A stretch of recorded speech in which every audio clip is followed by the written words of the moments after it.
Station. This is Houston. Are you ready for the event? Houston Station, we are ready for the event.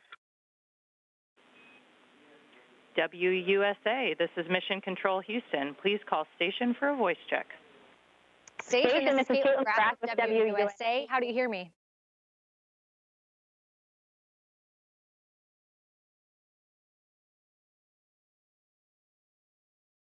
If you guys can hear me, it seems like we might be having a little Hello, we hear you loud audio. and clear.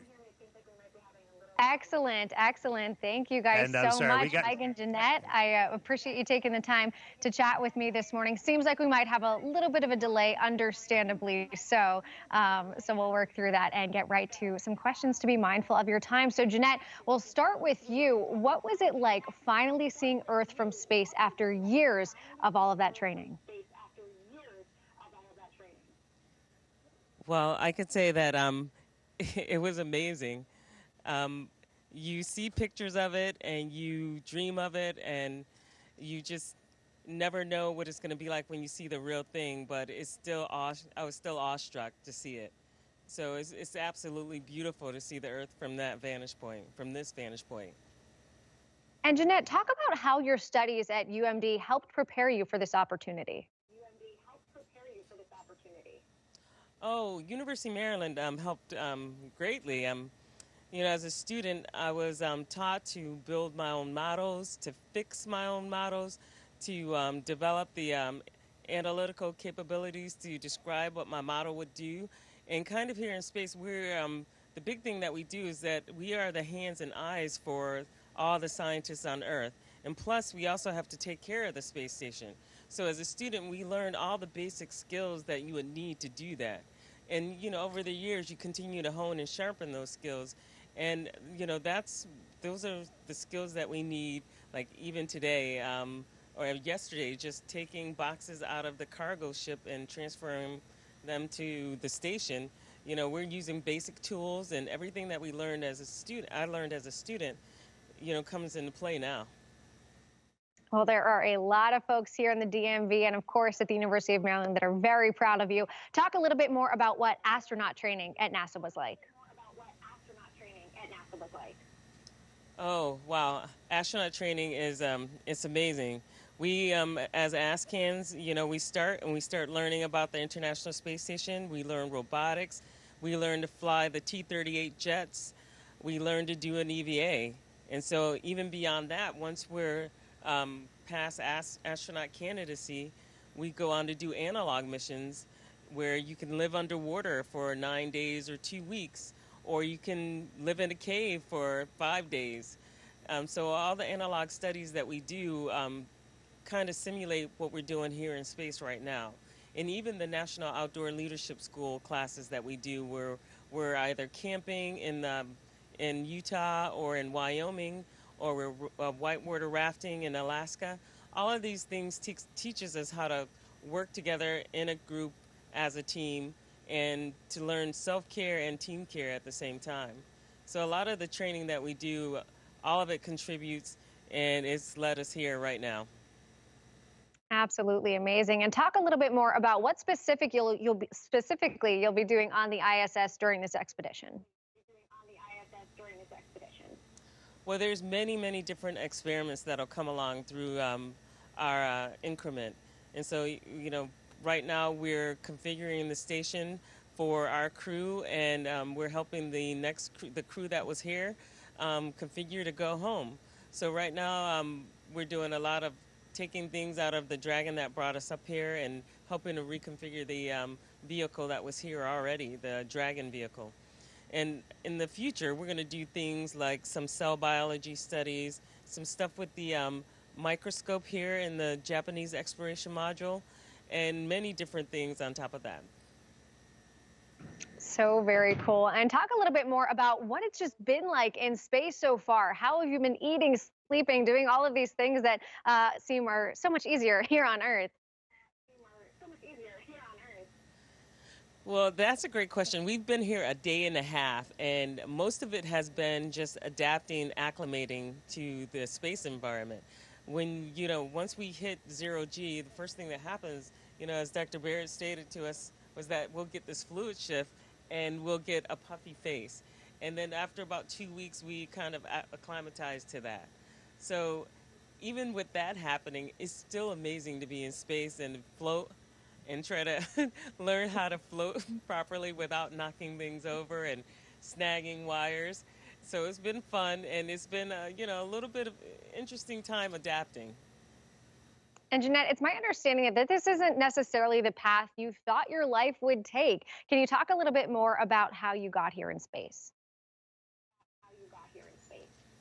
Well, as a kid, I never thought that I would ever get selected to become an astronaut, but I chose to become an aerospace engineer at the age of 9, not realizing that that one thought at the age of 9 would lead me to become an aerospace engineer. And, once I finished school, I went on to work at the Ford Motor Company and for the government. And it was through those jobs that led me to apply, partly because I learned to be deeply technical, but working for the government, I learned a little bit more about being operational. And when I tell students that, they always ask, what does that mean? Well, as a scientist or an engineer scientist, I could probably help design and develop anything that flies, but I may not be able to fly it. But as an operator, you can fly it, but you may or may not be able to design it. So having those two talents come together to me, was what I thought made a great astronaut. If you can be deeply technical and operational at the same time, and being here on station, I could see where all of that is applicable. So eventually, after having worked for the government for 7 years, I figured that, okay, well, maybe it's time that I apply. And, even though I knew many people who were awesome and great who were applying and they didn't get in, I figured that, that may have been my last chance to apply. So I went ahead and applied. And here I am. Absolutely amazing. And Jeanette, final question. What message do you hope your presence in space tells the next generation that may be watching from here in the DMV and beyond? Well, the big thing that I hope is that, all kids from all countries, everyone sees that this is an opportunity for them to either come to space or contribute in some way to get us further and further into space. So, I don't, I believe that as astronauts, we are leaders. We're not leading people, but we're role models, and that makes us leaders. So I hope that students who look like me, or maybe even not look like me, want to follow in my footsteps and potentially come here to the International Space Station or to the moon, or maybe even Mars. Jeanette, you guys absolutely are leaders. Could not agree more. Do we still have Mike there with you? Yes, we do. Mike has been chasing things that are floating away, and he's getting them out of our way. Yeah. As you sometimes have to do in space, I would imagine. Now, Mike, this is not your first time in space. Talk about what it's like time and time again returning to the ISS. Well, it's different every time, I'll tell you that right off the bat. I've been lucky enough to fly on 2 other vehicles before the Dragon, so I have a bit of point of comparison between the Russian Soyuz, my first flight, and the U.S. Space Shuttle, my second flight. Any ride to space is a good ride to space, and the Dragon just is representative of new technology. It's a new generation spaceship that brought me to this same space station as the Soyuz did back in 2009. So that's pretty neat. And as Jeanette was describing, the human body just goes through these changes once it gets back into zero-G. And I just am very fascinated by how those changes take place and how adaptable the human really is, and how we can literally just kind of become three-dimensional creatures again. Whatever your ride to space is your time in zero gravity just reflects how amazing the human body is. It's been very gratifying for me to fly with 3 rookie flyers like Dr. Epps here, and watch them kind of experience it all for the first time, too. That's one of the big joys I have. Oh, that's amazing. Well, Mike and Jeanette, I wish we had more time to talk, but I know a lot of folks are looking to speak with you this morning. Thank you both for your time. Good luck, and I look forward to connecting, hopefully, once you're back down here on Earth. Great to talk to you.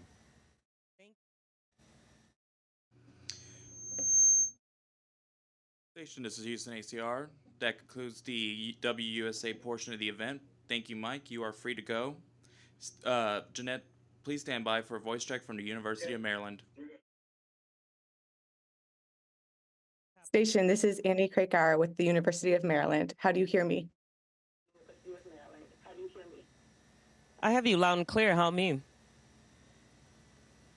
Great. It's great to be speaking with you. I see, Jeanette, you're sporting your UMD gear, so that's great. And I know making it to space is something you've been training vigorously for over the years. So what was it like for you to get that first look of the Earth from space? Well, as I was saying earlier, we've been here for a day and a half, and I'm still in awe of seeing the Earth from the vantage point that we had on the Dragon vehicle as we were approaching the International Space Station. I mean, you can see it, and you can see it in pictures, even dream about those pictures. But there's just something that happens when you see it with your own eyes. It's just amazing.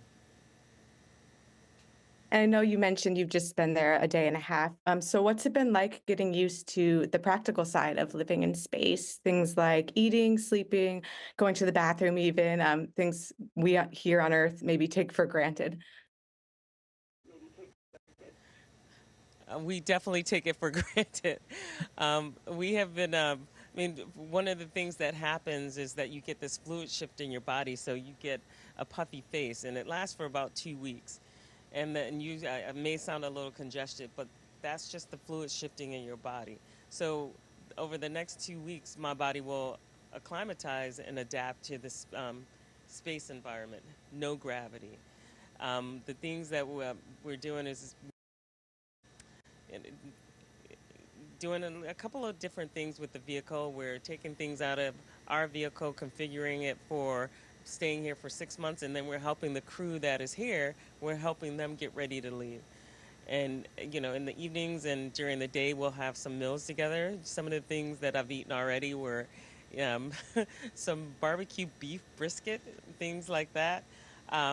We even have some interesting snacks, like I brought some figs along, and we have dates, and of course we have chocolate. So, the food here is comparable to the food that we have on the ground. We just can't run out and get, to fast food or even go to a restaurant and get food from there. We just have everything already upmassed for us. So adapting to life is, and even learning to use the waste hygiene compartment, the bathroom. So we're learning a lot, and it's been a day and a half, and things are already getting better, even just how to move around station and not float away every time. So there's a lot, and there's a steep learning curve. It'll go on for 2 weeks, though, but hopefully by the end of the week, I'll be more acclimatized and get better and better and better. So what experiments, I know you'll be doing quite a few experiments during your stay. So what are first on the agenda? Okay, so this week we didn't have a lot on our schedule as far as experiments. We had a lot of configuration for the station itself, but in the next few weeks we'll probably have some plant studies, some cell biology studies, material science studies, and a lot on our own body. So I'll start doing some blood draws on myself and taking saliva samples and looking at how that changes over the 6 months. And then I know you studied aerospace engineering at UMD. So what are some of the ways that training has prepared you for the work you're doing on the ISS? And what are maybe some key engineering tasks involved with the maintenance of the station? Well, a lot of the stuff that we do on behalf of other research scientists and institutes. So we're basically the hands and the eyes of all these scientists. And at University of Maryland, one of the big things that I was taught was how to make my own specimens, samples, and models. So making my own models, you have to learn a ton of different skills. You have to learn how to lay up the composites. You have to learn how to place a strain gauge on it and wire it properly. Then you have to learn how to do the analytical side of testing whatever specimen you have. So here, all the setup work that we do is the same thing that I was doing when I was building my own models and honing and sharpening those models, redoing it when something went wrong and rebuilding it. And so here, a lot of the stuff that we do is set up for the research scientists back on Earth. But having the research background can give you a better sense of how things should be, because the scientists on the ground, they have one idea in mind, but as we're putting it together, understanding that will help this experiment go better and better. And I know you just arrived a day and a half ago, as you said, but is there something that sticks out as the best moment so far, or something that's been surprising to you? Can you repeat that again? Just what has been the best experience so far on the station, or anything that's surprised you, maybe? Well, one of the things that it hasn't surprised me, but one of the things that I really enjoy is when we kind of sit around the dinner table and just have a chat. We're heating up our food and getting water and drinks, and we're just kind of having a chat. And it's a really pleasant time where we're just sitting there and kind of taking in everything that's happened and how amazing it is. Well, Jeanette, thank you so much for your time. It was great speaking with you, and good luck with the rest of your mission. And thank you so much. I'll chat with you soon again. Station, this is the Houston ACR. That concludes the event.